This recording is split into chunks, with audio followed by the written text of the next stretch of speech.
Asalaamu calaykum waraxmatullaahi wabarakaatuh. Soo dhawaada saaxiibayaal mar kale. Magacaygu waa Injineer Ismaaciil Maxamed. Insha Allah waxaan halkan kasii ambaqaadi doonaa koorskeena ahaa barashada Windows 11. Casharkeena caawo waa casharkii afraad. Waxaan ku baran doonaa waa maxay this PC ama my computer, shaqada uu qabtaa maxay tahay.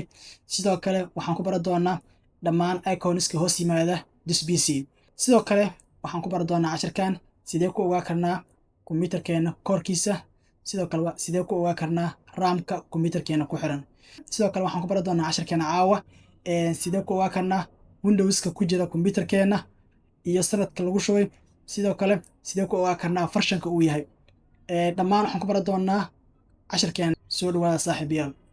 Haddii aan si kooban kugu sharaxo waxa uu qabto iconka my computer, dabcan waa iconka ay hoos yimaadaan dhammaan xogta ku jirta kombiyuutarkaaga, hadday noqon lahayd documentiska, pictureska, downloadska iyo dhammaan xogta ku jirta kombiyuutarkaaga waa halka aad ka maamuli karto si fudud.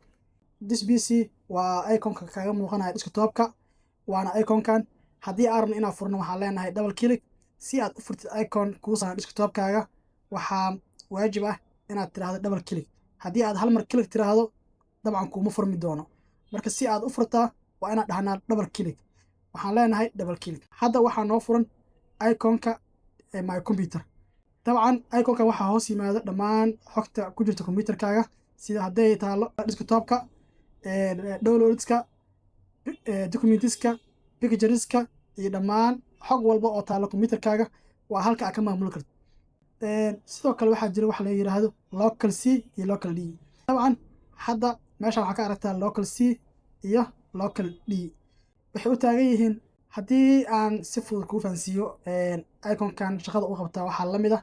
Dabcan haddii aad isticmaasho telefoon smartphone ah waxaa jiro icon saaran shaashadaada oo la dhaho my file.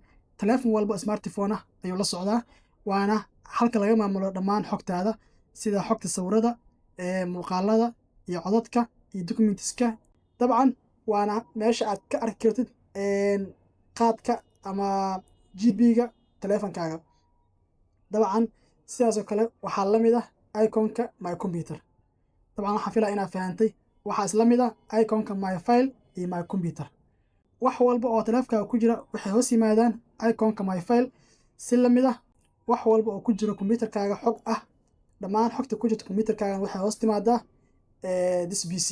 dabcan waxaan filaa inaad fahantay. wax walba oo ku jira kombiyuutarkaaga waxay hoos yimaadaan iconka this PC ama my computer.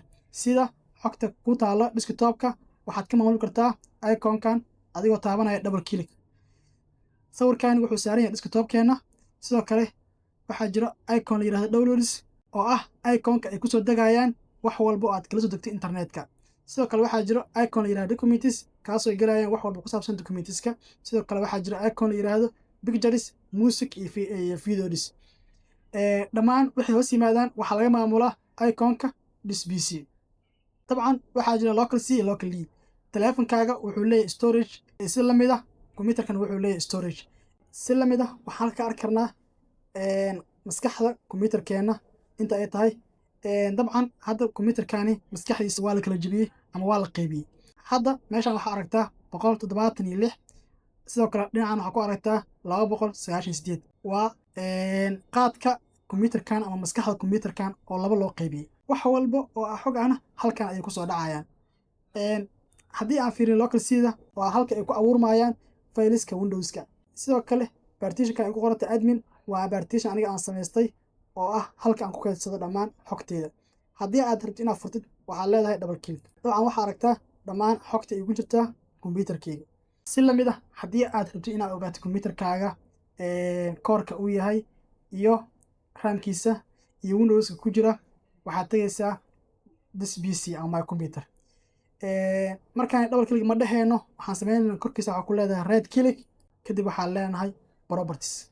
markaad tiraahdo properties waxaa halka kaga soo muuqanaya warbixin ku saabsan kombiyuutarkaaga. dabcan kombiyuutarkaaga koorkiisa waxaa ka arki kartaa kombiyuutarkaaga koorkiisa waxaa u taagan processor. si la mid ah waxaa jiro waxa la yiraahdo RAM. processorku waa koorka kombiyuutarka. dabcan hadda kombiyuutarkani waa core i5. sidoo kale raamka kombiyuutarkan ku xiran waa 32 GB.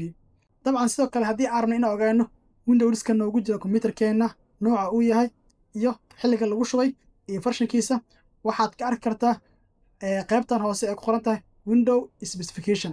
halkan hoose waxaa kaaga muuqdo Windows 11 Pro farshankiisuna uu yahay 2022. dabcan xilliga lagu shubay haddii aan rabno inaan ogaano, waxaa lagu shubay 2025 bisha 12aad 27. sidaas waxaa ku ogaatay kombiyuutarkaaga Windowska ku jira sanadka lagu shubay iyo farshanka uu yahay. koorku waa muhiim, waxaan ka bilowdaan dual core, waxaa ku xiga core i3, waxaa ku xiga sidoo kale core i5, sidoo kale waxaa jira core i7. hadda waxaan ogaanay kombiyuutarkeenna koorkiisa, raamka ku xiran, Windowska ku jira, farshanka uu yahay iyo sanadka lagu shubay. kooraskeenana insha Allah waxay noqon doonaa sidaan hore u sheegnay kooras taxana ah. insha Allah waxaan ka diyaari doonaa insha Allah 20 cashir oo aan habeen walba hal cashir soo geli doono hadduu alla raali ka ahado. soo dhawaada saaxiibayaal. dabcan haddii aad nagu cusub tahay nagu soo biir insha Allah. waxaan rajeynayaa insha Allah inaan wax badan kala faa'iidi doono hadduu alla raali ka ahado. magaciiguna waa Injineer Ismaaciil Maxamed. wassalaamu calaykum waraxmatullaahi wabarakaatuh.